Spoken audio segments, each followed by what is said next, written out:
PCL na 55-inch power supply niya. Ito yung mainboard niya, dalawa yung ribbon papunta sa ating top board. So yung DC-DC nito built-in sa ating mainboard. Ito yung panel number na gamit 54, ano.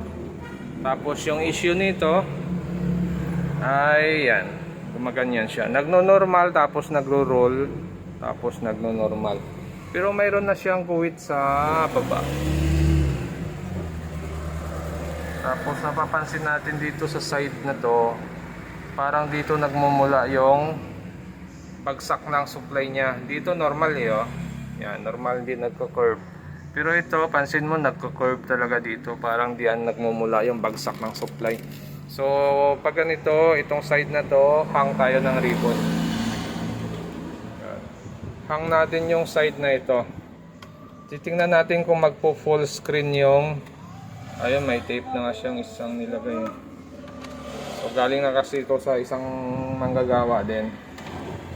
So nagtry siyang mag-blocking, ano, pero maliit lang yung binlock niya.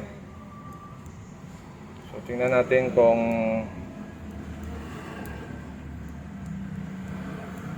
magkakaroon ng display ito sa side na ito.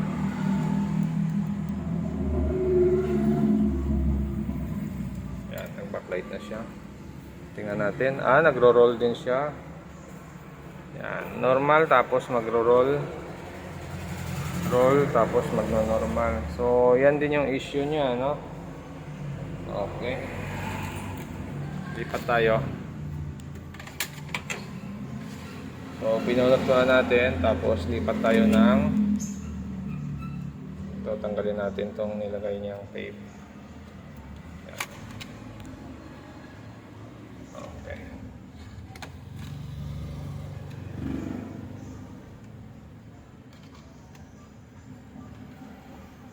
Try natin kung may side na buo, kasi sabi niya may side daw na buo. Pero pansin ko parang wala yata. Parehas na may problema. Kaya natin, power on ulit natin. Yan, nag-backlight na siya. Okay, so itong side na to damage, ano? So negative siya na talagang sira yung side na ito. Yan. Hindi na lumalabas yung display dyan. So pag ganyan, damage na talaga yan. Hindi na natin mapapatino yung side na ito. Pero yung itong side na to ay parang negative din, ano. May problema din siya doon sa swapping voltage niya sa side na ito. Pero itong side na ito, damage na talaga yung clock signal natin dito. So magte-tape method tayo sa side na ito. Tape method o di kaya cutting method, pwede rin. Bali yan yung ating clock signal. Yan.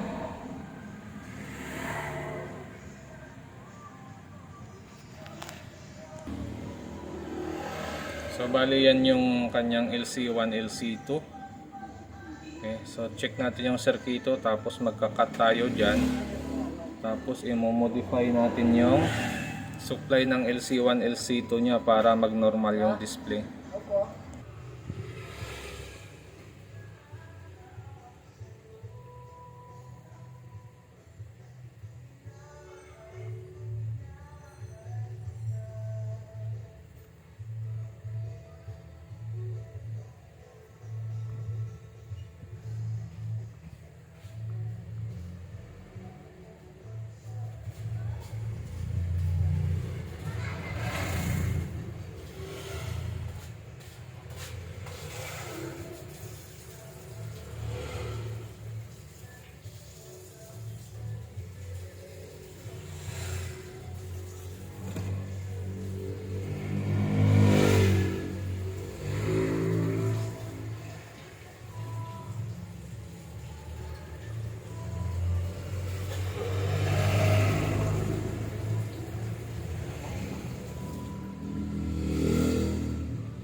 try natin ito. Titingnan natin kung magno-normal. Pag hindi, kailangan natin i-reverse yung ginawa natin. Babalik rin natin yung connection. Power on lang natin. Okay, nag-on na siya. So, tingnan natin kung nag-okay yung display or nagro-rolling. So, nag-okay yung display, hindi na siya nagro-roll.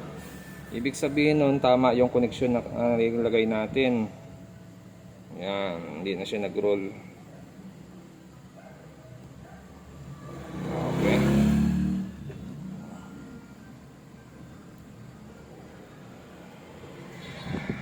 Okay, so bali ito na siya. Yan. So, nag-normal na yung display niya, Hindi na siya nagro-roll.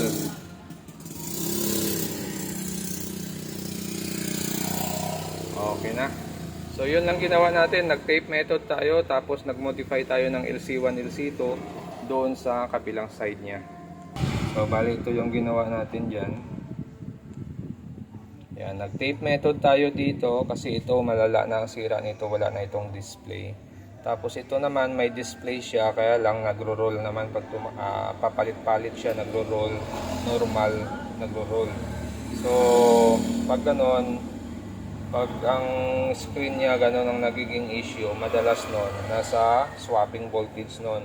Kasi pag napasukan siya ng supply ng swapping voltage, doon tumitino, nagro-roll, tumitino. So, swapping voltage ang kailangan natin doon.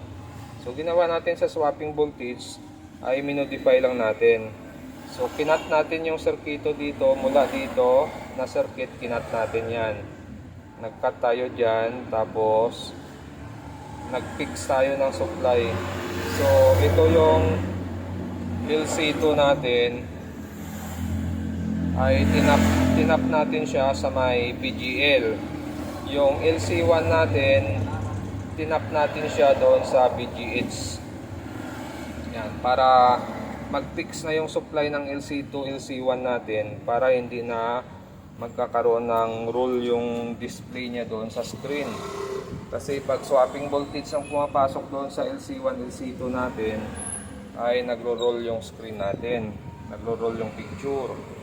So, yan lang ang ginagawa natin dyan. Minomodify lang natin yung supply ng LC1, LC2 para mag-normal yung display niya. So ito, nakakakuha pa naman natin sa modification. Pero yung mga ganitong repair, pwedeng tumagal, pwedeng hindi. Kasi nga talagang damage na yung LCD. So ito medyo madilim siya, pero baka hininaan lang nila yung backlight nito. Medyo madilim yung picture. Pero normal na yung display, hindi na magalaw. Yan, pwede na. At kung bago lang kayo sa aking channel, huwag kalimutan mag-subscribe.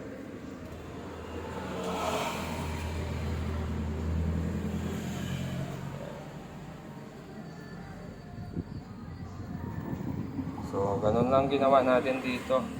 Modification lang at tape method. So, tandaan nyo lang, pag flicker ang problema, nasa swapping voltage yon.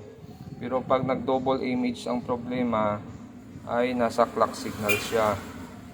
So, minsan, magkakadikit yung problema na yan dahil yung circuito na yan ay laging magkakatabi.